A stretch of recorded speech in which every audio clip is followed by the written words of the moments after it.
Sejam muito bem-vindos aqui ao programa onde a estrela é a sua saúde.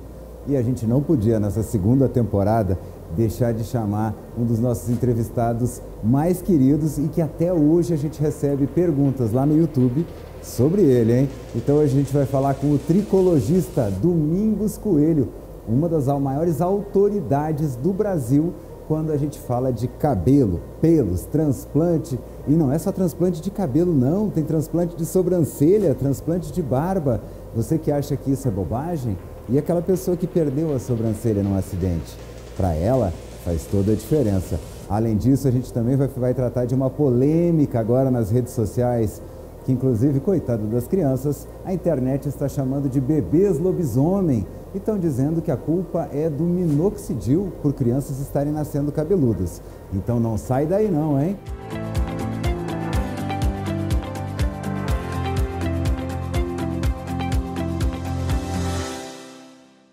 E é uma grande satisfação estar recebendo aqui de novo, agora para a nossa segunda temporada, o Dr. Domingos Coelho. Muito obrigado pela sua vinda, pela sua disponibilidade, que é sempre um assunto, acho que é o campeão de perguntas e um dos campeões, assim, em termos de audiência lá do nosso YouTube, é o seu programa. Então é um prazer ter o senhor aqui. Muito obrigado por ter vindo.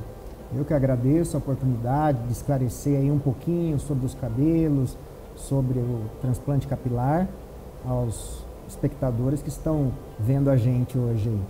Eu achei muito interessante essa questão do transplante de sobrancelha e de barba.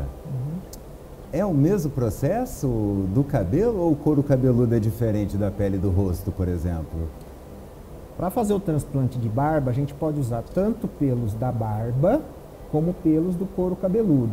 A gente prefere tirar da nuca os pelos para transplantar na barba. Por quê? Porque você pode ver que o pelo da barba ele é mais tortuoso, ele é mais rebelde. Quando você faz um transplante com pelos do próprio couro cabeludo, fica aquela barba feitinha, aquela barba reta, como se tivesse feito no laser, que é o que a maioria das pessoas procuram. Mas se a pessoa quiser um pelo, uma barba rebelde, aí tira da própria barba.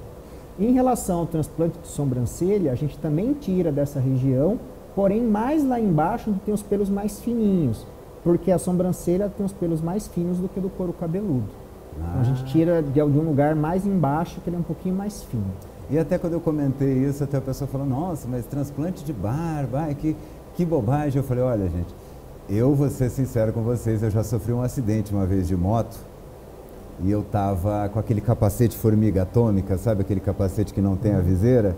E eu lixei esse lado inteiro do rosto, mas lixei mesmo, lixei que ficou na carne, E demorou muitos anos, até achei que nunca mais ia nascer barba. Depois de uns 5 anos normalizou, assim. Mas na época, eu que gosto muito de barba, eu seria um candidato tranquilamente, se não nascesse mais, de colocar a barba aqui. Então, pode acontecer de realmente a pessoa perder após um acidente? Sim, sim. Após acidente, após queimadura, pode acontecer de o quê? Esses traumas corromperem, destruírem as raízes, os folículos, e aí os fios não vão nascer mais. Aí é uma grande indicação para você fazer um transplante, onde você vai colocar novas raízes, novos pelos. Mas a maior procura não é em caso de cicatriz nem de acidente, é por estética mesmo. É por estética. Aquela pessoa que nasceu com pouca barba e quer ficar com uma barba maior. É o que a gente mais procura. Tá? Por uma questão mais de estética, de autoestima, de embelezamento. E a barba, ela também tem muito a ver com a masculinidade, né? Ter a barba fechada. Sim, hoje em dia as pessoas procuram porque está na moda, né? Ter barba.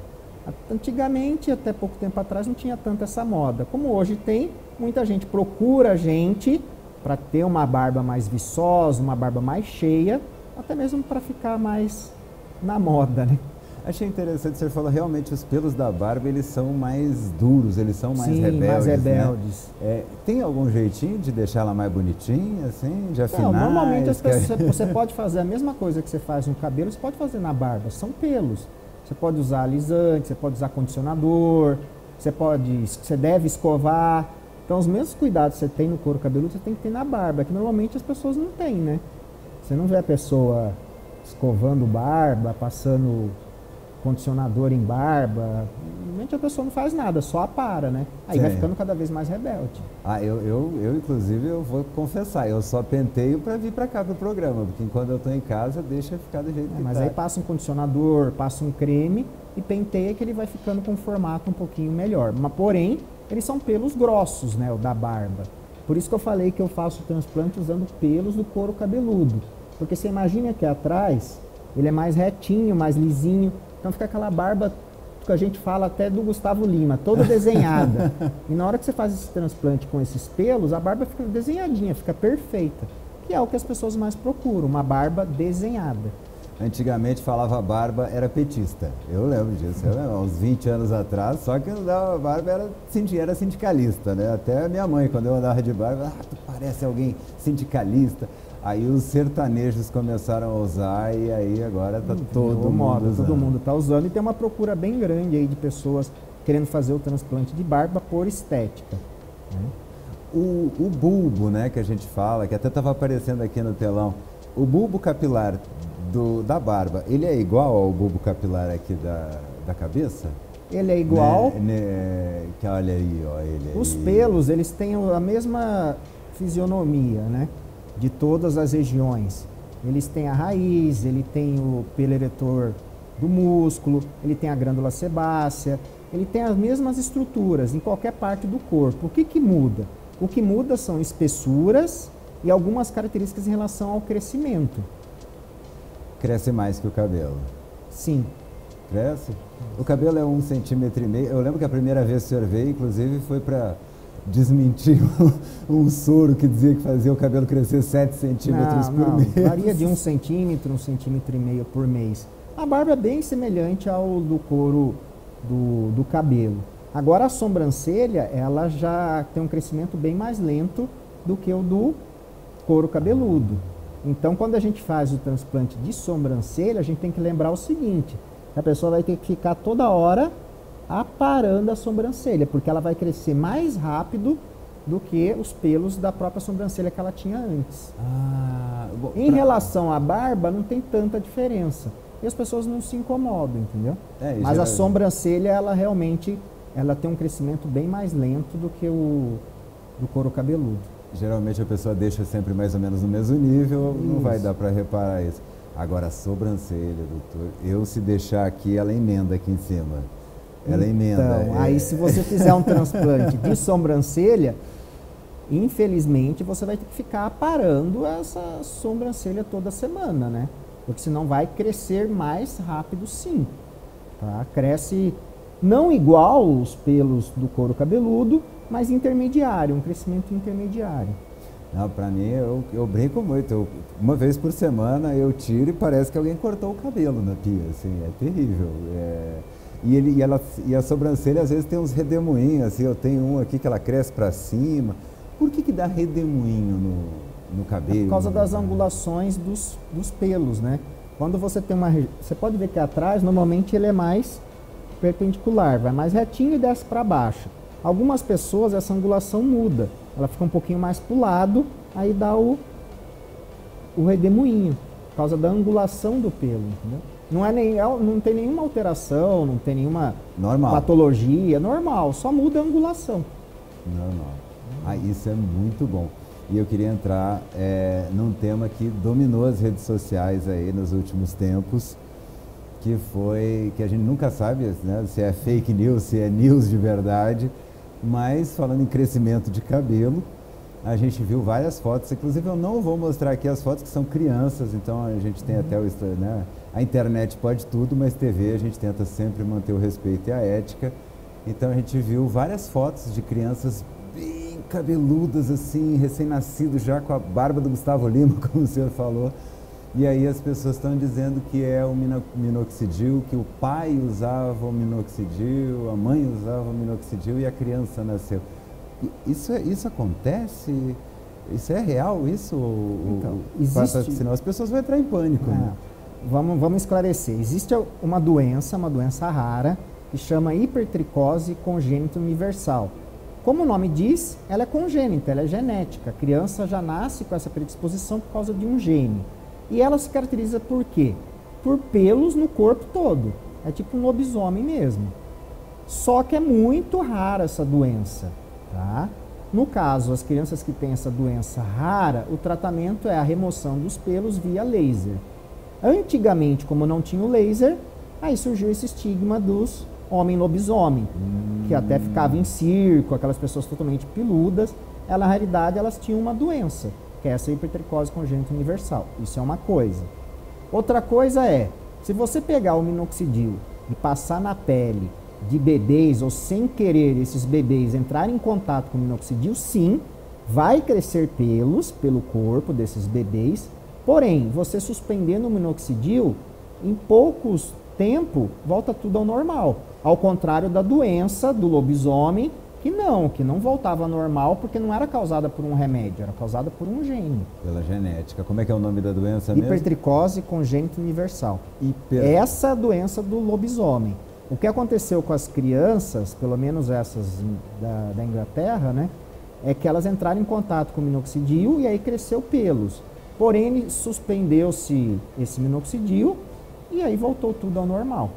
Então não tem nada a ver. O homem está lá fazendo o tratamento capilar e lá pelo espermatozoide... Não, o minoxidil não passa pelo espermatozoide. Só que, óbvio, tem que tomar cuidado com crianças, tem que tomar cuidado com animais, porque o minoxidil para animais, ele é altamente tóxico, né?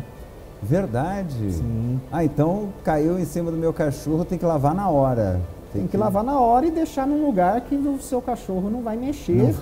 E, óbvio, longe de bebê, de criança. Provavelmente o que aconteceu nesses casos, a pessoa às vezes passa o minoxidil e aí vai abraçar a criança ou o bebê e acaba esbarrando e passando por contato, né?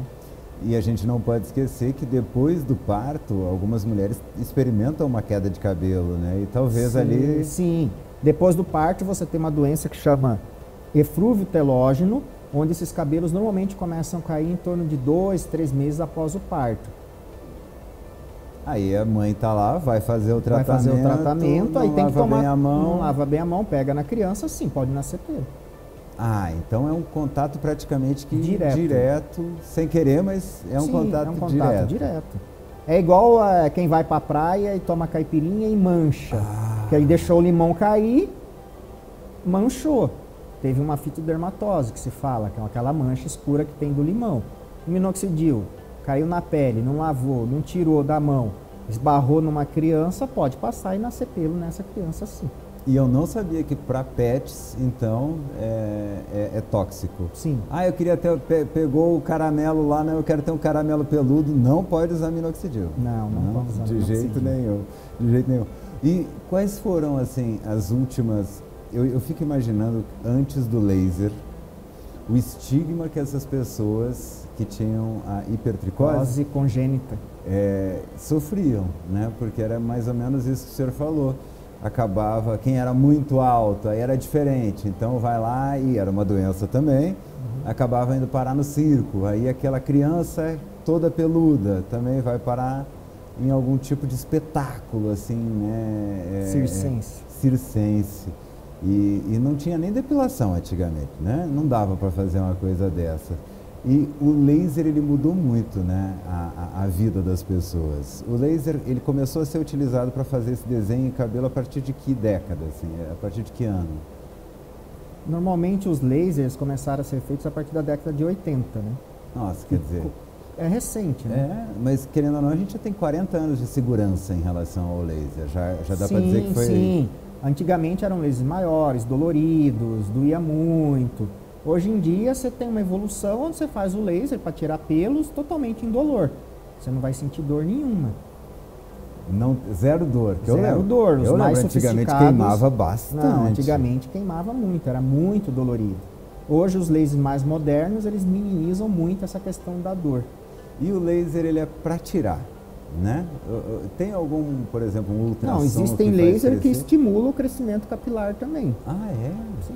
Dependendo da frequência? Dependendo da frequência, você vai usar o laser, seja para destruir o folículo, para não nascer mais os pelos, no caso a depilação a laser, mas também você pode usar na clínica o laser para estimular o processo de crescimento capilar.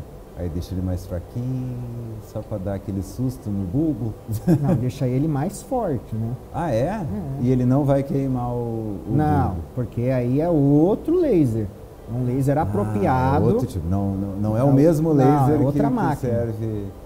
Outra máquina. Assim como tem a luz pulsada também, que aí ajuda a estimular o crescimento capilar, ajuda os nutrientes e os remédios que você passa na cabeça a penetrar melhor. Então, normalmente na clínica a gente faz o quê?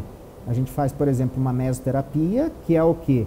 Que é a introdução de nutrientes, de enzimas, de vitaminas e remédios via injeção, né? Direto no couro cabeludo. Então, você faz essa aplicação para ir direto. Depois, você vai com um laser ou com a luz pulsada para estimular que essas medicações ajam mais rapidamente e com melhor qualidade no local que você colocou. Quer dizer, então, que às vezes existem casos onde a pessoa está tão desnutrida no cabelo que precisa colocar embaixo aqui entre o osso e o cabelo. Na realidade, você coloca direto no folículo piloso, é na derme. Por isso que na realidade chama-se intradermoterapia, que é a injeção da medicação via dérmica, na derme. E aí não chega, a agulha é bem pequenininha, não é aquela agulha de tirar, colher sangue. Não, é uma agulha bem pequenininha mesmo. Feita para isso. Feita para isso, 3 milímetros, 3, 4 milímetros, é bem pequenininho. É agulha de intradermoterapia. Mas assim, numa situação normal eu posso ingerir também as vitaminas que vão funcionar? Sim, a gente pode ingerir as medicações, as vitaminas, que elas também vão funcionar. Porém, a gente usa esses tratamentos como tratamentos coadjuvantes. Para quê? Para potencializar os resultados. Então, por exemplo, você faz a consulta e deu o diagnóstico lá de eflúvio telógeno. Igual aquele caso da grávida que os cabelos caem. E não é só as grávidas, o eflúvio telógeno o cabelo cai. Em caso de gravidez, em caso de dengue, que tem muita, aqui em Goiás tem muita dengue, aí você tem eflúvio telógeno, Covid, doenças inflamatórias, uma gripe muito forte. Aí seu cabelo pode, depois de algum tempo, começar a cair bastante. E traumas emocionais também. Aí isso se chama eflúvio telógeno. A gente faz um tratamento com o quê? Com algumas medicações para estimular o crescimento capilar e você pode associar a mesoterapia, o laser, para potencializar os resultados. E agora eu também estou curioso aqui para saber quais são essas vitaminas que a gente coloca na raiz do cabelo para que ele fique mais forte. Que coquetel é esse que vai nessa agulha bem fininha embaixo do cabelo? Então, normalmente o que a gente coloca? A gente coloca biotina, piridoxina, fatores de crescimento e coloca aí uma medicação que seja, no caso da calvície, a dutasterida ou a finasterida, no caso do eflúvio telógeno, o minoxidil. Que aí a gente injeta o minoxidil também junto com essas vitaminas. Teve até uma vez que o senhor falou que o minoxidil ele não faz crescer cabelo, né? Ele engrossa o fio, é isso? Não, ele faz o cabelo crescer mais rápido. Ah, ele acelera. Não aumenta a quantidade de cabelos. Isso. Entendeu? Isso. Não faz crescer cabelo novo, digamos. Novo, isso, não faz. Ele melhora aqueles cabelos que o paciente já tem. E aí, né, dá para dar aquela cobertura melhor. A única coisa que vai fazer você ter pelos novos na região que você não tinha é o transplante capilar, porque você não tem mais raiz, né? Ah, sim. Então nem a finasterida vai ajudar? A finasterida não. A finasterida faz o quê? A dutasterida. Aí sim, ela deixa o cabelo mais com diâmetro maior, ela engrossa os fios, deixa eles mais viçosos e impede o avanço da doença. Então você está com uma doença, que é a calvície, que faz a atrofia da raiz, o que ela faz? Ela faz a raiz miniaturizar, ou seja, a raiz vai diminuindo até que some. Quando você toma a dutasterida ou a finasterida, ela inibe esse processo DHT que faz essa miniaturização da raiz. Ela impede isso. Aí a raiz não vai mais miniaturizar. E vai continuar saudável. E vai continuar como ela está, saudável. Aí se você para o tratamento, volta a miniaturizar de novo. Ah, esse é um tratamento, então, sim, sempre. Isso que a gente fala. O tratamento da calvície, a calvície é uma doença crônica. Doença crônica e insidiosa. Ela é uma doença insidiosa porque ela é lenta. Então você vê que demora anos e anos para uma pessoa ficar careca. Porém, ela é crônica. Não adianta o paciente fazer um transplante, tratar ali por 6 meses, 1 ano, até ter o resultado final e depois parar o tratamento. Porque os cabelos não transplantados, eles podem cair. Ah, sim. Então você transplantou, colocou aquele aqui assim, só Esse que não cai. o processo vai continuar. Da onde você não colocou para trás. E homem é triste, doutor. Então, que homem normalmente ele acha que o transplante capilar vai resolver o problema total. Quando ele faz a cirurgia, aí fica um resultado muito bom, excelente. Ele fica satisfeito, melhora a imagem, a pessoa se sente com uma autoestima elevada. Só que ele para de quê? Ele toma a medicação por um tempo, ele vai olhando no espelho e, nossa, tá perfeito, tá ótimo. Aí ele para. O que vai acontecer? Os cabelos que ele não transplantou vão voltar a ocorrer a miniaturização da raiz, ou seja, vai afinar de novo, vai cair. E aí continua, só que daí vai continuar difícil, porque vai abrir o mar vermelho aqui, aí né? Vai abrir, ele vai ficar com cabelo na frente sem cabelo atrás. Aí vai ter que fazer um outro transplante se não fizer o tratamento.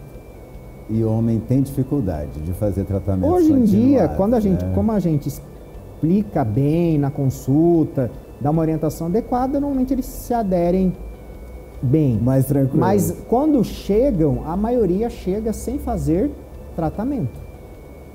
E o senhor falou uma coisa que eu fiquei realmente boquiaberto, que é a questão de que dengue e covid fazem cair cabelo. Sim. Mas não é permanentemente. Não. Ao contrário da calvície, alopecia androgenética, que você tem uma miniaturização da raiz, ou seja, a raiz vai diminuindo até que some. Isso é uma coisa, calvície, alopecia androgenética. Outra coisa é o eflúvio telógeno, que ocorre o quê? No caso do Covid e da dengue, um processo inflamatório em volta da raiz, e esse processo inflamatório faz com que o pelo caia, porém a raiz está lá, normal. Quando você faz o tratamento e ocorre um processo de desinflamação, ele volta a crescer normalmente. Normal. Dengue também. Dengue também. Existe um período, né? Normalmente cai aí por alguns meses, aí você faz um tratamento para melhorar e depois ele volta o que era antes.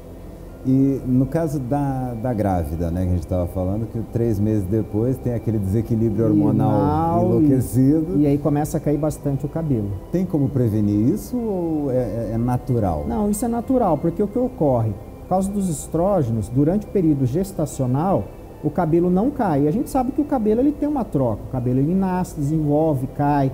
Existem fases. Fase de crescimento, fase de repouso e fase de queda. Durante a gestação, os 9 meses, a fase de queda ela para. Aí, como uma maneira compensatória, depois de alguns meses vai cair um pouco mais do que o normal. Digamos que cai o que estava devendo para trás. Exatamente, mas é fisiológico. Aí vai cair por alguns meses, mas mesmo se ela não fizer nada, normalmente em torno de 6 meses volta ao normal. Mas óbvio que elas vão no médico para aí a gente reforçar com as vitaminas que eu falei, com o próprio minoxidil, para ficar com um aspecto melhor, não ficar caindo tanto o cabelo. Minimizar, né? Tem como minimizar esse impacto. Tem como minimizar com o tratamento.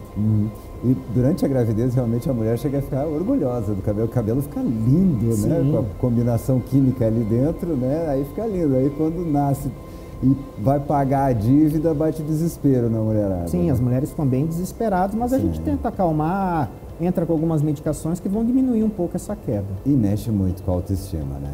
Mexe muito. Cabelo para mulher tem um... Só que a gente tem que lembrar que o eflúvio telógeno ele é temporário. Né? Então não precisa se alarmar tanto. E aquelas quedas que o senhor falou que são por algum impacto emocional? Perdi alguém muito importante, meu pai, minha mãe, meu irmão, né? Aquela dor, ou aconteceu alguma coisa muito grave na vida e aí eu tenho a queda do cabelo. Ela é decorrente de que química dentro do corpo? A pessoa entrou em depressão e vai começar a cair cabelo. Qual que é a relação disso? É que libera-se catecolaminas que causam também um processo inflamatório nessa raiz do folículo. Aí os pelos vão cair. Só que o que acontece? Existe uma doença que chama alopecia areata, onde esse processo inflamatório é tão grande que às vezes pode acontecer uma perda da raiz. É raro isso, tá? Normalmente é transitório. Você perde, fica aquela região lá com a clareira, que a gente fala, aquelas pessoas que às vezes do dia para a noite aparece com um buraco na cabeça, tipo caminho de rato. Isso chama-se alopecia areata. Você tem esse processo inflamatório provocado por essa liberação de catecolaminas, que aí inflama o folículo e esse pelo cai rapidamente. Às vezes, em poucos dias, o cabelo já cai. Porém, quando você usa um anti-inflamatório ou você aplica via injetável, você diminui esse processo inflamatório e o cabelo volta a nascer, na maioria dos casos. Então também é a mesma lógica da Covid e da dengue. É um processo inflamatório por causa das catecolaminas. Isso. É isso, só vou gravar, hein? E aí cai.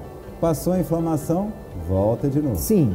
Em alguns casos, diferente do eflúvio telógeno, quando esse estresse é um estresse contínuo, aí pode levar à perda do cabelo de maneira definitiva. Pente de madeira, pente de plástico, escova, faz diferença no cabelo? O tipo de material? Para a parte interna do cabelo não faz a mínima diferença, entendeu? Para o fio, até ajuda. Os pentes de madeira são mais interessantes do que os de plástico, né? Porque dá menos frizz no cabelo, estática, que as mulheres ficam com o cabelo arrepiado. Então é mais para esse lado, mas não que cause algum benefício. Eu vou usar um pente de madeira e meu cabelo vai ficar mais forte, meu cabelo vai ficar mais resistente, não vai ficar mais nada. É só realmente o ajuste aqui. O ajuste é a questão mais do frizz, né? Do arrepiado. E para encontrar o senhor nas redes sociais, como é que a gente faz? O pessoal saber mais dicas, que eu sei, o Instagram desse homem é cheio de dicas, então pode seguir lá que é certeiro. Pode falar pro pessoal ali, de casa. Para quem quiser acompanhar, meu Instagram é domingoscoelho_MD. E aí a gente tá lá com várias dicas, todos os dias tem algumas dicas que a gente passa, tanto de queda de cabelo como de transplante capilar. Olha, eu quero agradecer, gente, vocês não têm noção do tanto que esse homem aqui já estudou para poder sentar aqui e falar pra gente. Esse MD é o título do homem, tá? É o título do homem, não é qualquer coisa não. Então eu agradeço muito o senhor ter tirado esse tempo da sua agenda para vir aqui falar sobre um assunto tão importante. Então, gente, esqueça esse negócio de que o pai passou minoxidil na cabeça e o filho nasceu cabeludo, que isso aí é fake news, não é verdade. É isso, doutor? Isso, a não ser que tenha entrado em contato direto com o minoxidil. Direto. Então tá, gente, olha, muitíssimo obrigado pela sua companhia. Amanhã tem mais e até a próxima, hein? Te espero.